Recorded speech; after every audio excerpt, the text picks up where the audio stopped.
Welcome to a review by the Superheroes Journey podcast. My name is Carl Freemerman, and with me is my co-host, Brian Shores. You can find us on Twitter at Superheroes Journey. At Superhero Journey. That's no E in super. And write to us at the Superheroes Journey at gmail.com, where heroes is plural, not possessive. And today, this is going to be a review for Guardians of the Galaxy Volume 2. Oh. We have both seen this movie. Yeah. I saw it in IMAX. I watched a somewhat standard version. A somewhat standard version. We can call it that. Yeah. We haven't spoken at all about it yet today. No. So let's see. Where do we begin? All the views will be fresh and probably rambling. Oh, tons of rambling. Yeah. Yeah. So I mean, I think my first thought while watching the movie and after watching the movie is they went all in on Baby Groot. Oh yeah, I mean, actually, before we keep going, sure. by the way, full spoilers. Full spoilers, of course. Yes, we'll put that in the title, but definitely full spoilers. Yeah. So if you have not seen this movie, then maybe don't listen to this. Pause it till after you watch it, or just accept the fact that a movie, if it could be completely ruined by a spoiler, is not that good of a movie. Oh, probably true. Yeah. Let's go with that. And in this case, I would definitely say that no spoiler could ruin this movie. I thoroughly enjoyed it more than the first one. Okay, I did not actually. Really? Yes. No, I did like the movie. Mm-hmm. I still like the first one better. Yeah. I think my expectations were probably too high. See, however much I enjoyed the first one, it was definitely a movie where I felt like after watching it, I'm like, I don't need to see this again until the sequel comes out. Mm-hmm. And that was my take. Like, I never, like Iron Man and Captain America, like I've put those on multiple times and, I've enjoyed them. Guardians of the Galaxy, I've never really felt inclined to put on. The soundtrack I've listened to countless times because it's the soundtrack was fantastic in the first one. Yeah. James Gunn did an incredible job like curating the soundtrack. But yeah, I mean, I think maybe what helped me enjoy the movie as much as I did was coming in with very little expectation. Right. That's definitely the opposite of what I had. Yeah, where I just came in, and I was like, I'm sure it'll be fun, but we'll see. So, as far as I mean, I definitely had more. Wait a minute, we need to fix this. Yeah. Go on, Ryan. Go on. Let's see. All right. Window successfully closed. That was awkward, and we'll just keep going from here. Yeah. So let's get back to you said. Yeah, right. You said Baby Groot full on. I mean, I mean, they definitely right from the get go. Oh yeah, Baby Groot's right there in your face. Which don't like the opening titles with Baby Groot. That's exactly what I would have hoped it would have been. Mm-hmm. Just really fun, just showing a lot of like attitude and like character in Baby Groot. There's a lot that actually is said about the character very much where like, he has no problem like dancing around everyone except for when Drax is looking at him. Yeah, right. And he freezes, because I assume it's because he does not want Drax to think less of him or view him the same way he views Quill. But, they did a great job at like giving him so much attitude, but just like not, shying away from making him be like funny and adorable. Mm-hmm. Like when Gamora is yelling at him to get out of the way so he won't get hurt, and he just waves and she's like, "Hi." That was a really good moment there. Yeah, and this, every character in this movie, the good things about this movie is for sure is the heart. There's tons of heart. Oh yeah, and there's just great moments with all the characters. Yeah, each one of them has evolved from the first one. Not significantly, but enough where you can tell, like, okay, they've come together as a group. There's trust. They know who each other are, and like you said, like, there is just so much heart in them. Like, you can tell that, even though they might not be always doing the best things, like, they genuinely care about what's the best. Mm-hmm. So yeah, I mean, I guess the thing with this movie that makes me like the first one a bit more is the plot of this movie, especially early on. Like it gets better, but early on in the movie, it doesn't really have much direction, and it's fine because the characters are so good, the action's good, the jokes are good. Yeah. And you're just, and it's a beautiful movie. Like it's really pretty to look at. Oh, You like everything really? you're seeing, but I'm just like, I was a little bit of like, okay, like where are we going here? What's happening? See, I was okay with the movie feeling a little directionless in the beginning because the group kind of their nature is a little directionless, which I'm totally okay with. I think it's just like another aspect of the movie. I actually felt that like toward the end was when it started to fall apart for me. Like the very end of the movie, I thought was incredible. I love that. Like, Okay. we'll get to that with Yondu, but there was definitely one scene, or one aspect of the movie where like if I was invested in this movie, I would have completely checked out. And I don't know if we want to get to that point just yet. I'm not sure what you're saying. We can bounce back and forth. It was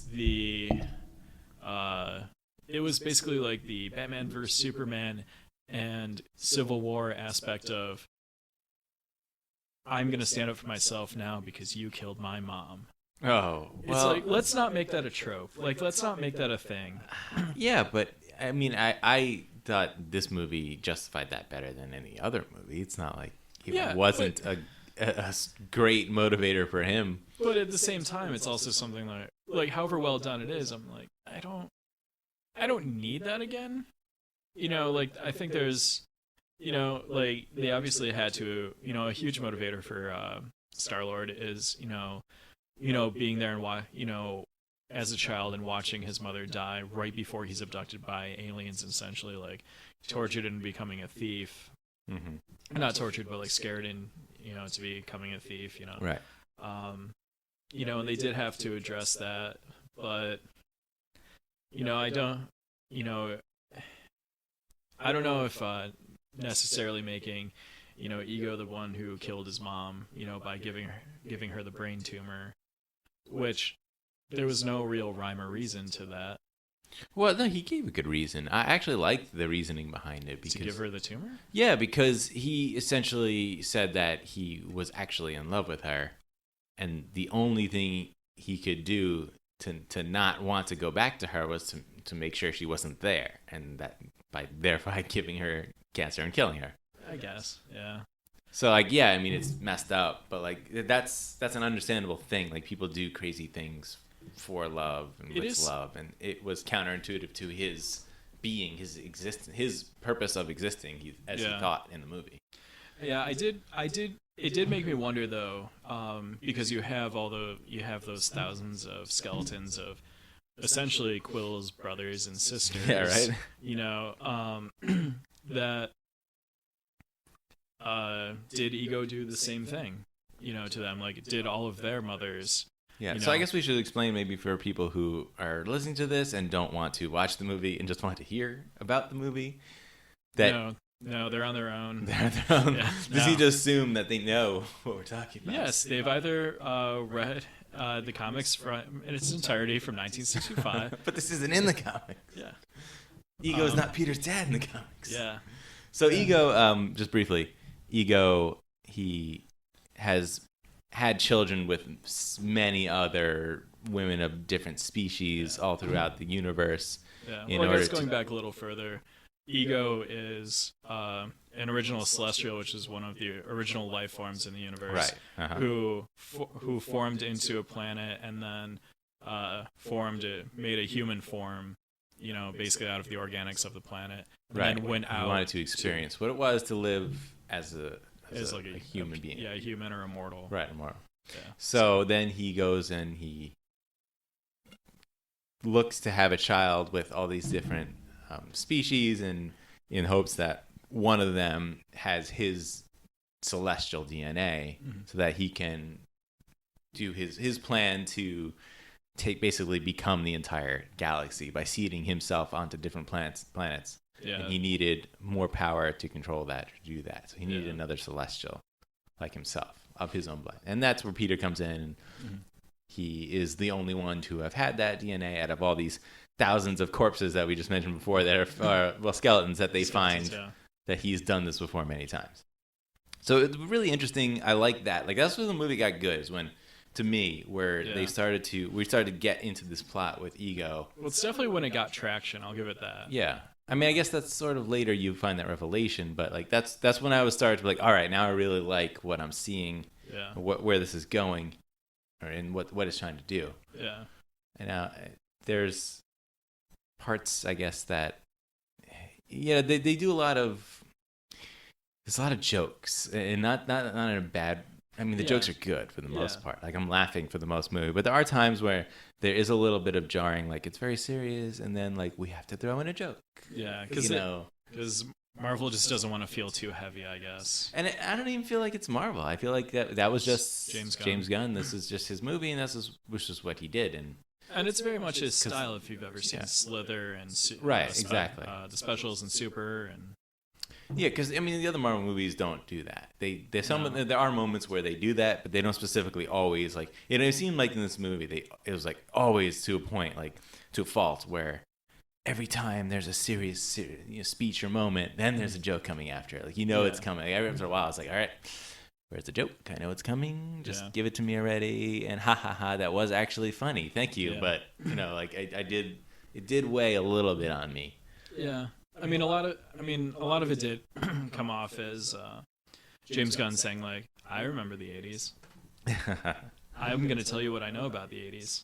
David Hasselhoff was a thing. Mm-hmm. But the Hasselhoff thing was great, by the way. Where he told the story about thinking his father, or picturing his father as David Hasselhoff. Yeah, he carried around a picture of David Hasselhoff to tell everyone that was his dad, and that's why his dad wasn't around, because he was making Knight Rider. Yeah. And then like, I did think it was a little weird that he still had the picture of David Hasselhoff, and it wasn't like completely like destroyed because it was just like cut out of a magazine. Wow. Keep that in your pocket for like 2 days. See how well that survives. Maybe it's not always in his pocket. Yeah, whatever. Yeah. Not important. Yeah. But it also did lead to that great moment at the end with Yondu, where he was giving the eulogy, and he basically said, where he had laid out earlier, he's like, these were the characteristics that I always hoped for in a father. Right. And then, and I didn't realize at the time, but this is exactly the father that I got, right. So let's talk about that. Great. This is a great part about the movie also. Mm-hmm. Again, where I'm saying there's tons of heart is that Peter and Yondu both realize essentially that they're like father and son. Yeah. And that relationship was something that, for whatever reason, they either didn't see it, even though they felt it. Mm-hmm. And that was fantastic. Like, that was, like anyone who had, who has a parent, should be able to relate to that and truly just, really appreciate just how beautifully that, that moment and that whole relationship was done. Yeah, and with Peter's actual father, Ego, kind of earlier in the movie trying to be his dad and be like the cool guy, and Peter trying to accept that, and then realizing that he's not what he seems. It was definitely like Ego was trying to be the dad, where Yondu had proven, to be the father. Where like. Where, the one's like trying to be like fun and cool, and he's like, I can look like David Hasselhoff, and then Yondu is the one who actually, like yelled at him when he was a kid and like, taught him how to basically like take care of himself. Right. I mean, he was an actual parent. Even though like all of it was just under, done under the disguise of like, don't screw up or I'm going to eat you, or I'm going to let all the Ravagers eat you, whereas in actuality, he wouldn't let anyone touch him. Right, and I like how they brought that up again. They had that line in there again, and talked about like why he said that essentially. Yeah, very good. Yeah. Yondu had a lot of development in this movie. It was great. Yeah. And then they killed him. But in such a great way. I know it was a sacrifice. I mean, I liked it. I just sort of in the end I was like, well, can't they just kind of get him out of space quick enough, because they are just kind of waiting out there, but I guess the planet was exploding, and so I don't know. Yeah, I mean, because they saved Peter and Gamora last time, in the other movie in a Yeah. similar situation. Yeah, but I don't know, like at movie science, I guess, and like, Right. they, But it was a good sacrificial death. Like yeah, it was impactful. It was yeah, it had weight to it. right. It wasn't just like, okay, yeah, we have too many characters on the screen. Let's make you feel sad about him dying. Like, there was actually like a whole arc that was, brought together with his death, where, his whole past came back, in a positive Right. way, Yeah, and that was that whole, even after the death, like Mhm. the eulogy you were talking about before was really good, and then of course with that prompting Gamora and Nebula Mhm. to further their relationship, Mhm. which we should talk about that. Oh, of course. And having all the Ravagers come back and give him like a proper Ravager funeral. Yeah. And the also the old Ravager captains also being there. Yeah, and do you know what was great about that was?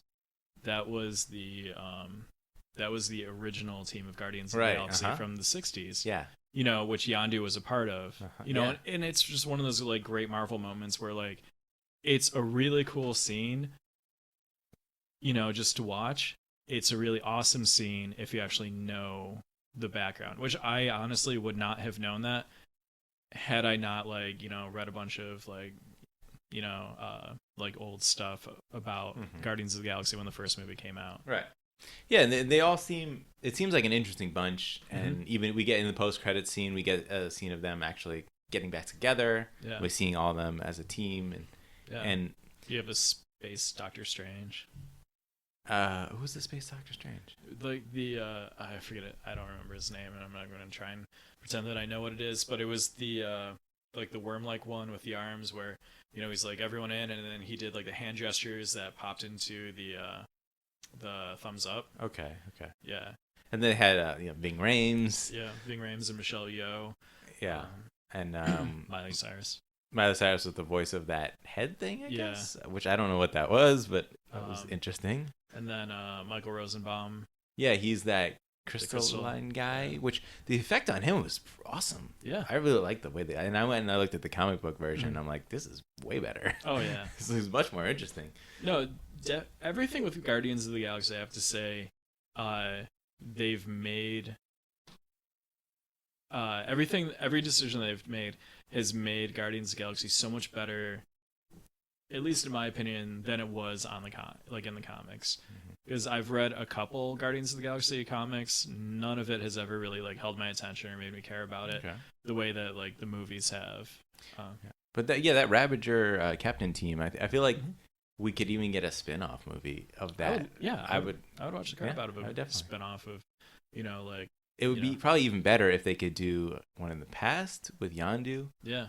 And have them all, but then it'd be tough. Then you gotta like, I mean, it's fine. It would work for pretty much everybody but Stallone. Except for Stallone, because you'd have to like H him down. Yes. Unless you just like say something where like, oh yeah, he's not. He looks human, but he's not. So he just ages like way slower than everyone else, and he's really, which I would be fine. I wouldn't care. I don't care. To do that. Yeah. So that'd be interesting. But yeah, let's go. Like, there's a lot of other great character developments, like Nebula and Gamora. Yeah, their arc was great. Like, because I don't, aside from just being like pitted against each other, from Thanos, in the first one, like there wasn't really like ever any, or nothing to me ever really felt like it made any sense as to why like they were always fighting, other than the fact that like Thanos just kind of like forced him to. Right. We never got the backstory as to what that was. So now we get a much better explanation as to why, Nebula hated Gamora. Yeah. And it was that she was the more competitive one, and she was striving to win all the time, and she beat Nebula all the time. And when she tells everyone that Thanos would like basically rip out parts of her body and just replace them with cybernetic parts every time she lost to Gamora, like you understand why she hates her. No, like I feel like everything in this movie took like a good step forward, where actually I'm going to be excited for the next Guardians of the Galaxy, and hopefully I don't have the same reaction that you did where I'm trying to build it up way too much. Right. Yeah. And I feel like I need to see it again, like because I liked it, and maybe next time when I see it, like my expectations won't be what they were, Yeah. and I will then be able to just kind of just see what it is, just what see it for just what it is. Yeah. I'm rambling there, but Yeah. well, when I said about the visuals, and the visuals of this movie are like Incredible. absolutely incredible. There's really not a single moment in this movie where you feel like you're looking at CG. No, everything felt very natural. It's one of those movies that, like, I think I kind of noticed at first with like Jurassic Park, where the creative team who was making the movie, I feel like they just said like, okay, what can we do? Let's not push the envelope visually. Let's just find out what we can do and do the crap out of that. Let's make what we know will work.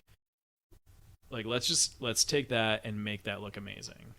Because they're not trying to, like, because there's sometimes where it pays off, like The Matrix, where they're like, okay, we're gonna invent like new effects. Star Wars, we're gonna invent new effects, and it's gonna look cool. So many times that's failed, in movies, and I just feel like with this, they're like, okay, we know we can make the raccoon look good. We know we can make the tree guy look good. So let's do that. Let's just almost like paint the scenes around what we know what we can do. Mm-hmm. And I mean, all the scenery was just so great, incredible to look at. Yeah, it's really worth seeing in 3D also. Yeah, I mean, it's like mesmerizing at times, just like looking off into different things, into the background. You're like, wow, this looks like, you feel like it's a place, like it's there, it's a real thing. Like it's really beautiful to look at. Yeah, and I imagine like watching it like you did in IMAX, where it's more immersive, probably would enhance that too. Mm-hmm. Okay, let's talk about the Sovereign. Oh yeah. Who, I mean, clearly they were the bait and switch. As far as like you're supposed to think they're the main villains, but they're not at all the main villains of this movie. Ego is the main villain of the movie, and they don't really do too much, and they're I mean, I love the way they look, by the way. Like, oh yeah, the gold paint look of them, like, was really cool. It's every time I look at them, I'm like, wow, like these people are like, they're pretty people, like, and that's what they're supposed to be, genetically perfect, designed people. It was I almost a little bit, it was kind of silly that they were drone piloting. It made sense. Like, I liked it.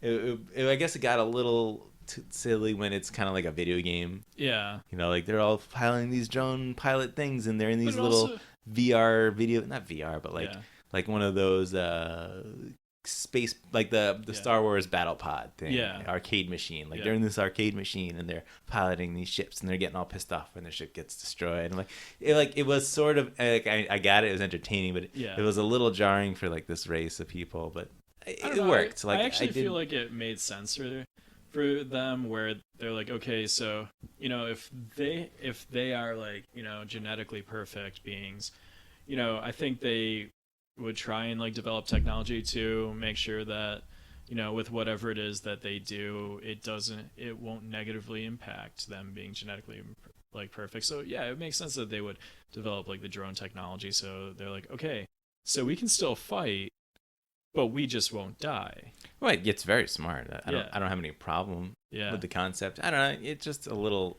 nitpick. Like I like it and I don't. Like there's a little, like, because again, it's just another jokey thing that, like, I don't mind jokes, but sometimes it was like, oh, everything is a joke at times. Yeah. Well, I mean, it wasn't like, except for the serious, like, heartfelt moments. Yeah. I don't know. Like, the drone stuff didn't.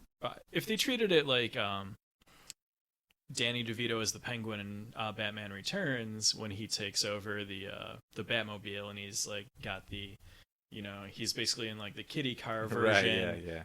Right, then that would have been over the top and ridiculous. Right. Like if they were like sitting on top of like miniature drones and like rocking back and forth, that would have bugged me. But they were still in like the pods, where they were controlling it, and I think that was actually it was a good way to handle it, where it's like you realize like, okay, there's really no risk on their end, which I guess might be a little bit of a detractor, to once that you have the reveal, it's like, okay, well, now there's less weight to it. Right. Yeah. I mean, destroying all the ships doesn't really matter. I mean, I guess in the end, it costs them money, obviously. Yeah. And then in the post credit scene, with Adam Warlock. Yeah. Well, Aisha, the main sovereign character, female, she is obviously like in a lot of trouble for what she's done, and she's destroyed their army going after these guardians who did just stole a couple batteries. Which, I mean, they're valuable, but it's not like a huge problem, a deal. So and then she creates Adam Warlock, which awesome, man. I'm so excited for that to happen. I want to see. I can't wait to find out who the cast for this character.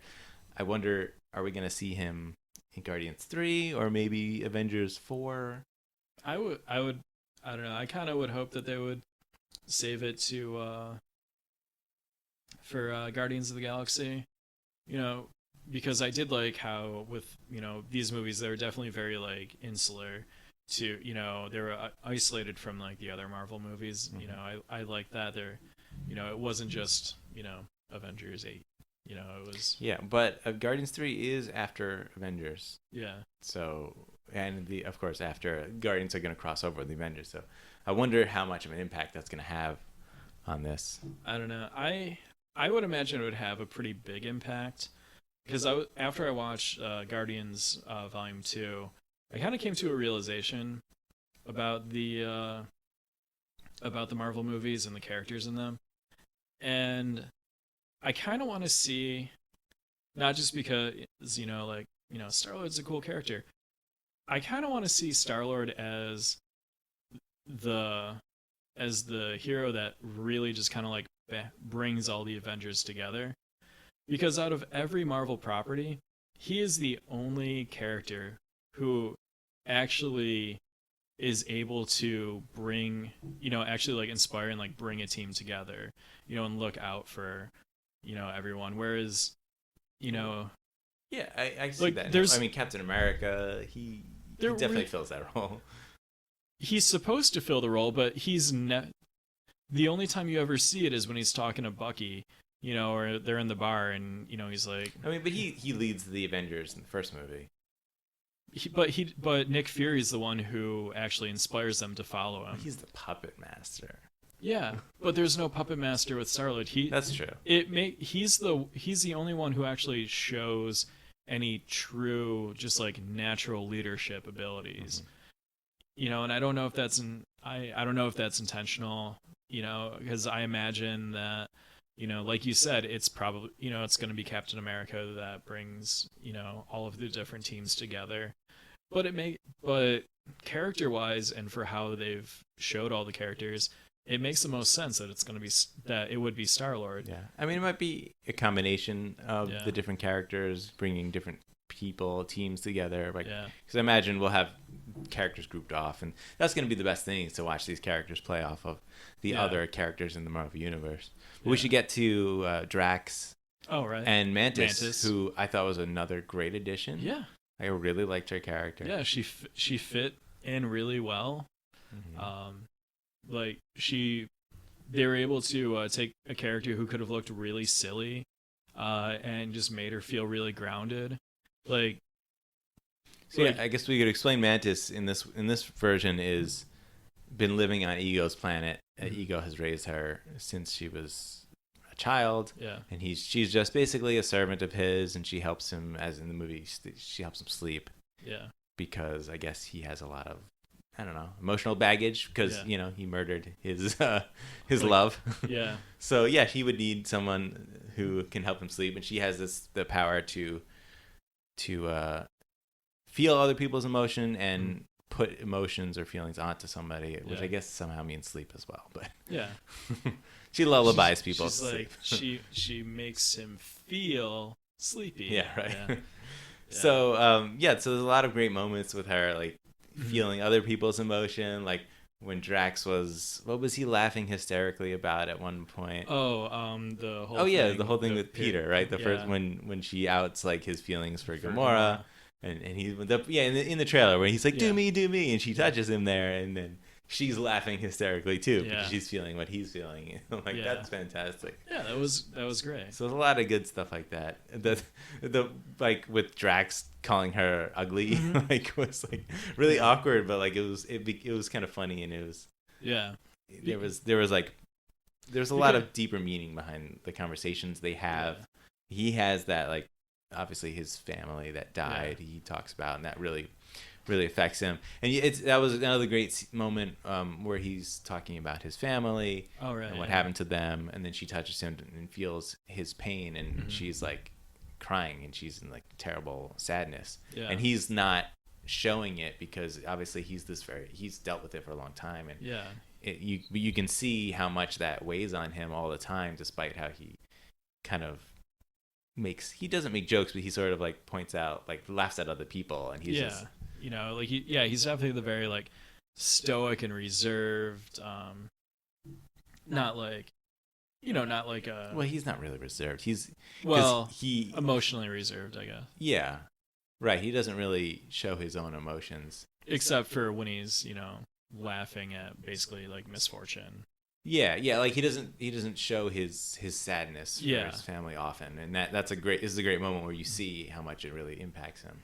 Yeah, And which I thought was a great moment at the end, where like where they actually like kind of like nod to that, where Baby Groot, like Gamorre's holding Baby Groot, and then like he wants to be held by Drax, who then, just like takes him on his shoulder and, just like lets him fall asleep there, where like, he's, showing, that he's still very paternal. Mm-hmm. And it's the first time that he's actually kind of like shown any kind of warmth toward, Baby Groot, but I guess most anyone on the team. Mm-hmm. Which I thought that was a really nice moment. It was really subtle, but I thought that was a nice moment where he was kind of, I took it as like through his, dealings with a relationship with Mantis, that he's finally going to be able to like accept, or he's accepting like what the loss of his family. Right. So I thought that was really great. Yeah, and they Or I could have just read way too much suppose. into like a scene where it was just a chance for Baby Groot to look cute. No, there's purpose in everything. Oh yeah, Definitely.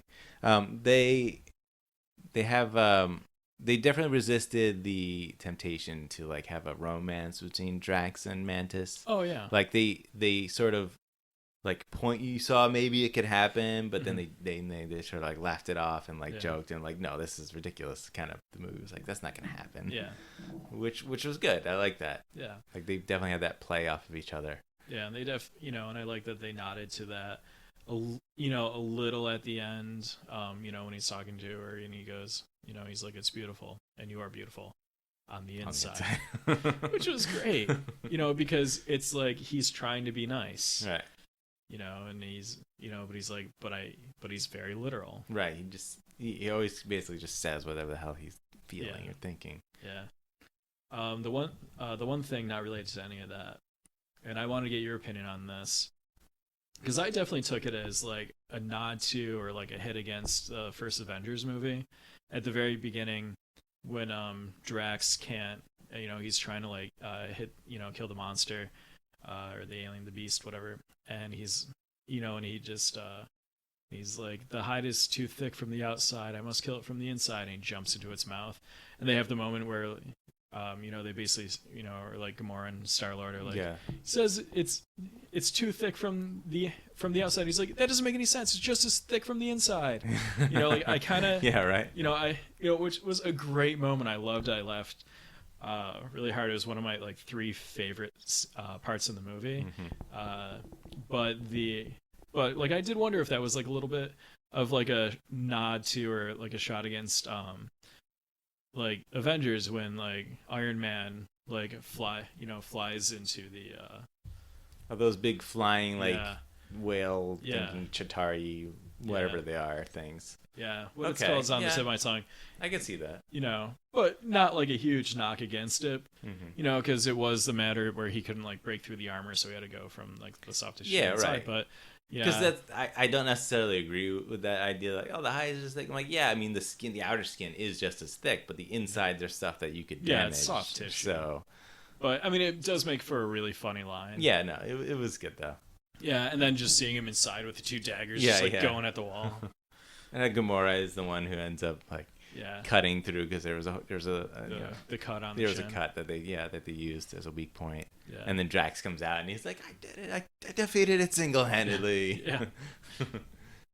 Yeah.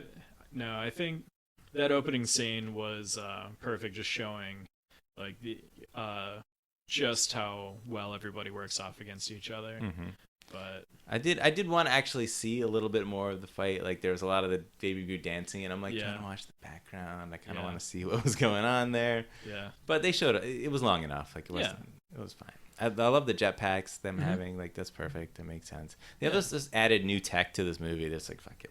We don't care. Yeah. We're just gonna have, a little backpack. Like a little. It's just like Peter's. Mask, right? Yeah. It's a little thing that they slap on their back, and then it goes around them, and they have a jetpack. And they have the same thing for like a spacesuit. Yeah. Slap the thing on, and it's like this transparent, like force field spacesuit thing. Like, it's fine. It's great because there's all this technology in the universe. Why not? Yeah, it's great because it's just like it doesn't have to be grounded in like modern tech. It's just like it's alien tech. Don't worry about it. It's very much like the Mystery Science Theater defense of like, if you wonder how he eats and breathes science facts, just repeat to yourself, it's just a show. I should really just relax. Like, it's very much just like, just don't worry about it. It works. That's all that matters. Right. Yeah, and this is the kind of movie where you can do that, and you don't have to question any of it. Yeah. No, I think most all the decisions that they made in this movie, I think were really for the best. So we saw, what are there any interesting cameo? Oh, we had Howard the Duck. Yeah. Little cameo of him again. Yeah, I thought that was great. That was good. Yeah, I like that. We could talk about, I guess, the other end credit scenes. Oh yeah. Before we get to those, okay. I'll just say like my two other favorite scenes in the movie.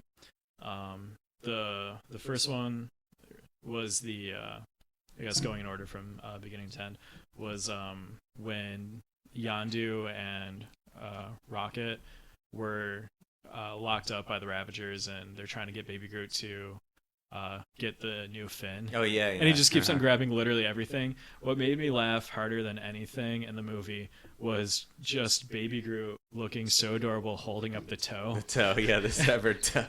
He's like, please tell me you have a refrigeration compartment full of severed toes. Just shakes his head. We will never speak of this. Yeah, that was good. Yeah, we didn't talk much about Rocket. I don't think. Yeah. I guess he doesn't have any really big revelations or like he's more of just what we got before. And yeah, I think it was. I think it was. His biggest revelation was the stuff with like Yondu. Right, him and Yondu definitely had like a heart to heart. Yeah, and having him realize that he's a lot like Yondu, like, and I guess Rocket having that personality where like he keeps everybody at distance because he feels like he's been wronged and suffers, and everybody makes fun of him. But Yondu makes him understand that like you're not the only one. Like we're all like that, or a lot of us are. So that was his growth in the movie.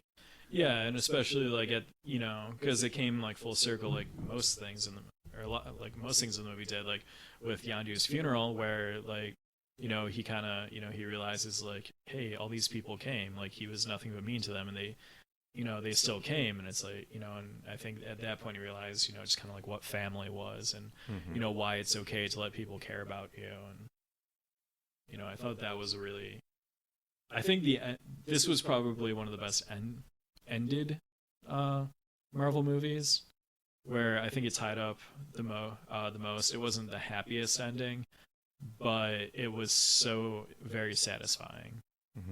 Yeah, I enjoyed it. I mean, there was a little bit of it just sort of ending at the end because there was the long Yondu like kind of send off, which again I liked, but did sort of just be like, all right, and it's over. Like, right. Because there wasn't any other major plot point other than Ego trying to influence and use Peter. So Yeah. And the sovereign thing again, in the end, doesn't really matter. Mm-hmm. You know, they're just you get the end credit scene or the post credit scene, and that's really all you the final part of what the sovereign thing had to play into it, and that wasn't really any important factor. You know. Yeah. Well, I think at this point, I think everybody just unless they say this is the final movie. I don't think actually ending a movie really matters anymore with these, because you know that if you just wait 2 years, 3 years, there's going to be a continuation. Right. I mean, Marvel is very much treating these as, like the old serials that they used to do in like the 40s and stuff, where, it's, you go to the theater, you watch like, Superman or Captain America beat up the Nazis or whatever, and then you go back like a week later and you watch the next one, and there's no real end. It's episodic. It's basically incredibly high budget TV. Yeah. I really liked the moment you said when Peter decides or realizes that he or not realizes he's told by Ego that he killed his mother. Yeah. And I like how immediately he's like, killed my mother, and he just blasting away at him, blowing all these holes in him. And of course, because he's not really a person, like he's sort of reforming as it's happening, but there's sort of like this like bluish glowy outline of like where his parts should be. It was a really neat effect. Yeah, it looked really cool. And I just like that he was just like, all right, no, I'm just gonna kill this guy. I don't care if he's my dad. Like he killed the the mother. So like that was another good thing that came out of that reveal. Yeah. And I guess I don't know. I think I saw a criticism about this where someone was like, oh, he was okay with the taking over the universe thing, but then the mother thing is the thing that put him over the edge. I'm like, well, yeah. And he clearly, if you look at the expression on his face, he doesn't seem like he's okay with all of this. He's just sort of enthralled by it. Yeah, he's like processing and just trying to... Right. And he's definitely like perturbed by it. Like he's just like, his face isn't like, oh wow, this is amazing. So there was that was just like, obviously, all right, this is too much, and now I need to shoot the hell out of you. Yeah, which I mean that was great. Like aside from, like I said, it's it's my own hang up about the whole like I'm just tired of listening to the whole like you killed my mom, not that I think it's lazy, but we've seen it a few times, and arguably this was the best. But yeah, that was just like a great scene where like Quill is just. I think we have not referred to him the same way twice. Where he's just like instantly he's like, yeah, she was my mom for 10 years. You're my dad for the last half hour. Fuck you. Like, yeah, exactly. Yeah. So okay, we had there's 5 post-credit scenes in this movie. Oh wait, before we get to those, because it won't be much discussion. I just want to say it. Because I'm sure you enjoyed the crap out of this when since his Walkman was destroyed. Oh yeah, they gave him a Zune. Yeah. Oh, you got the Zune. I was so happy. You Microsoft fanboy. I know. I had that Zune. That was I did too. That was the original Zune, right? Yeah. Yeah. I just thought it was great where he's like, it has 300 songs. 300 songs? Yeah. I don't know what the exact line was. He's like, oh, this is what everybody's using back on Earth now. Yeah, it's called a Zune. This is what everybody's listening to music on Earth. Oh, that's incredible. And now we can have like almost any music in this movie now. Yeah. Up to a certain era. Up to what? Probably 2007? Yeah, I guess we should mention the soundtrack. I didn't like the soundtrack as much in this movie, only because I didn't recognize almost any of these songs. Really? Yeah, it's not that they were bad, and there weren't as many that stood out to me, and like I grabbed onto, even because even the first one, there were several songs that I had never heard, but I was like, oh yeah, I can get with this. I like this. Yeah. This movie was there's a lot more slower music. Yeah, I mean, I think not as much fun music, Yeah, well, it's like I said earlier. I think the music was very curated for it, and I think a lot of the slower stuff definitely fit in. With all this stuff about where it needed to be slower to basically punctuate the the relationship between him and his dad and missing his mom and all that. And it would also, I guess from a writing standpoint, it would also make sense that maybe for Awesome Mix Volume 2, it wouldn't have been the happiest music. that his mom put together, sings how she probably did it while she was lying in a bed dying from a brain tumor. Yeah, that's a good way to look at it. Yeah, so I mean, it kind of made sense. I probably knew about as many songs on this soundtrack as I did from the first one. Okay. Like, we should. Well, I guess I'm sort of moving on from this, but we, if you have anything else, yeah. The beginning where you see young, oh God, what's his name? Why did I forget his name? Ego, the actor, Kurt Russell. Kurt Russell, yeah. You see young Kurt Russell with his mom. Mm-hmm. Oh man, that looks incredible. Yeah, I was like, this is they've stepped it up another level now, because he looked like I couldn't even tell it was CG half the time at all, really. Yeah, I was looking at it, I'm like, I know that's not. Well, it's the same thing they did with like Robert Downey Jr. in Civil War and Jeff Bridges in Tron Legacy. Well, the Tron Legacy one wasn't that good. They that were one in a did not computer, look good. Carl. They were in a computer. That one was definitely like, okay. They were on the CG grid. head. They weren't users. They were but programmed. no, like the other movies were good. Young Michael Douglas and Ant-Man was really good as well. Yeah, I thought that was. But like they've evolved it again here, because this one I thought was the best one they've done so far. Yeah, which I mean stands to reason, because it's been a couple of years, since they did that. But yeah, no, I think they did a really great job, and I think it actually, I think it kind of gives hope to a lot of people, because they definitely did a better job with this than.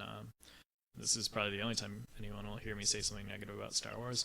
They did a much better job with this than they did with Tarkin and Leia in Rogue One. Yeah, I definitely say so. Yeah, because it definitely didn't look like Polar Express. It looked like, it just looked like Kurt Russell. Right. It looked like Snake Plissken without the eye patch, which was awesome. Yeah, it was incredible. Maybe the hair helped it. Sure. Because he had the long, crazy hair, and I don't know, maybe it just drew your attention a little bit and made it easier. But I don't know. Whatever they did, it was spot on. This one. Incredible. Yeah, no, I thought they did a really great job with that. There was very little about this movie that actually struck me as jarring. I can't really think of any specific moment that was jarring. Yeah. So okay, well I guess we'll bring this to the end credit scenes finally. The post credit stuff. There's something from the middle of the movie I'd like to mention. Yeah, the 5 of them that. Just go in order, I guess. Yeah. Okay. So the first one was. The Arrow. Kraglin. Yeah. Sean Gunn character. Yeah. Playing. He's got the fin on now. Yondu's fin. And he's whistling and playing with the arrow. Hits Drax like right in the chest. Yeah, Drax hit his bell and he's screaming like in so much pain.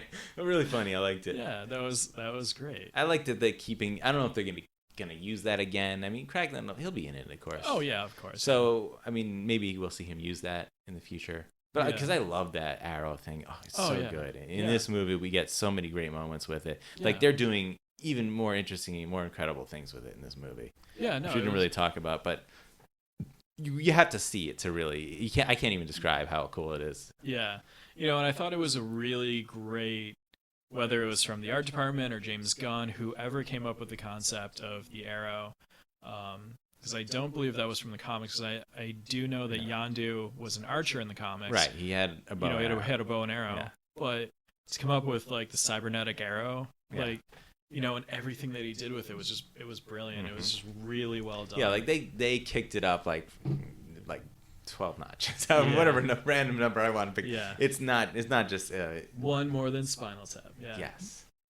So then the second one was we already kind of talked about it. It was the Ravagers. Yeah, which I mean, it's I really do hope that they at least show up in Guardians Volume 3. Yeah, that one's I think is a potential for a future, even a spin-off, or we'll probably see them again somewhere. Yeah. The third one was the Adam Warlock. Is that the Adam Warlock? Yeah. Okay, yeah, the Adam Warlock. We talked about that already. Yeah. But great to see Adam Warlock, or that they mentioned, they call it, they specifically Adam. Right, they specifically say the name. So that's great. We know that he's coming. then we had the Teen Groot. teen angst Groot. Oh, yeah, that was. And Peter scolding him like It's like, I'm sick of tripping over your vines everywhere. Yeah. I'm not boring. What's boring is playing that video game. Yeah. So that was fun. It's just another little comedy one, but Yeah. it also shows that Groot's aging very quickly at this point. Yeah, because I think they said it was 3 months between the end. It was somewhere around 3 months between the end of the first movie, the beginning of this one. Yeah, so it's not supposed to be long after. Yeah. And so I hope that this means that we'll see him as an adult again. Back to Guardians of the Galaxy 1 Groot, because I liked Baby Groot, but I want him to go back to being. Yeah, it was. Like, it I had was enough fun. of it with one movie. Yeah, it was fine for the one movie. Yeah. I think more than this would be way too much. Yeah. And then the fifth one is actually, we didn't mention it because it was earlier in the movie also. Yeah, where they finally confirmed a fan, or almost confirmed. Sort a fan of, theory. yeah. That Stan Lee is talking to the Watchers. Yeah, where the fan theory was that he was a Watcher. Right. Where he's I think he's credited as Watcher Informant. Okay. Which was great, and I loved at the very end when they just walk away from him. He's like, "But I got so many stories to tell you, Excelsior," or whatever. Yeah, whatever he said. Yeah. But yeah, I like that. That was his cameo also in the movie. Yeah. That he was talking to the Watchers earlier as well. And he had the great 1960s sci-fi pulp looking space suit. Yeah. Yeah, which I thought was great. Yeah, so a lot of fun. I guess final thoughts. I'll give my final thoughts for the movie. It's definitely another good movie, another really good, solid Marvel movie, with tons of great characters, great heart, fantastic visuals. I mean, my only weak points, were some parts of the plot, but overall, everything you see in this movie works. All the characters, of course, I said, the jokes. All of that lands well, and it's definitely something that I think anyone will definitely enjoy. Even if you don't like, the first Guardians, you might like this one more. Like Brian, you like this one more. Oh yeah. So yeah, definitely a must see for I think anyone who's a fan of this and anyone who just wants to have a good time in the movies. Yeah, no, I would definitely agree with that. I think it was really fun. I think I don't think you need to be a fan of, comics or superhero movies to get into it. I think it had enough of everything, for anyone to really enjoy. Because you have the family stuff, you have the action, you have all the heart, you have, a little bit of drama, you have the humor, you have, the relationship stuff between Quill and Gamora. And, yeah. There was literally something for everyone. It was. That's the one relationship we didn't touch upon. Yeah. I mean, the Quill and Gamora, but anyway. There wasn't really a whole lot to touch on other than Well, they absolutely move it forward. Yeah, but in a much more subtle way. Yeah. But yeah, no, I think I would definitely say that this would have probably. Yeah, this is definitely just a movie that I don't see an issue with taking kids to it. I don't see, it's it's a fun date movie. It's a fun movie you can just go see with your buddies or your friends. You can watch it by yourself, which I think both of us did. Yeah. Independently. Yeah, no, I would definitely recommend it. With most movies, I would give the recommendation to go in without expectations. But definitely this one. But I do know plenty of people or not plenty of people, but I have talked to a few people who loved the first Guardians of the Galaxy. It was their favorite Marvel movie, possibly their favorite movie, and we're not disappointed by this at all. Oh no, definitely. And definitely I'm sure not. some of them are, apologists like I am with Star Wars, where I've never seen bad Star Wars anything. I just love that universe. I'm I just want to know more. I'm sure there, some of it is that, but no, I would say my final thought is definitely go see it in whatever medium you're most comfortable with. If it's on the giant screen or it's on just regular screen, laptop. No, go see it in IMAX. Yeah. Okay. I'm an IMAX shill right now. Yeah. Okay, IMAX and 3D. You must see it in 3D. And no, actually, that's it's a Yeah. lot of money. You don't It's a lot of necessarily money. need to, but I tell you, it is worth seeing it in that because the visual effects are totally incredible in this movie. I mean, I can't imagine like this movie has to win, or at least it has to be nominated for best visual effects. I can't imagine it not. Yeah, I mean, it may not. I don't know what the competition is going to be, but I can't see it not at least placing it very high in that list, if not winning. Yeah. For sure. Yeah. All right, so I guess this will bring this to a close here. I'd say so. So this has been a review by the Superheroes Journey podcast. And again, my name is Carl Freemerman and Brian Shores. Ryan Shore. And you can find us on Twitter at Superhero Journey. That's no E in super. And write to us at thesuperheroesjourney@gmail.com, where heroes is plural, not possessive. Thanks for listening. Thanks.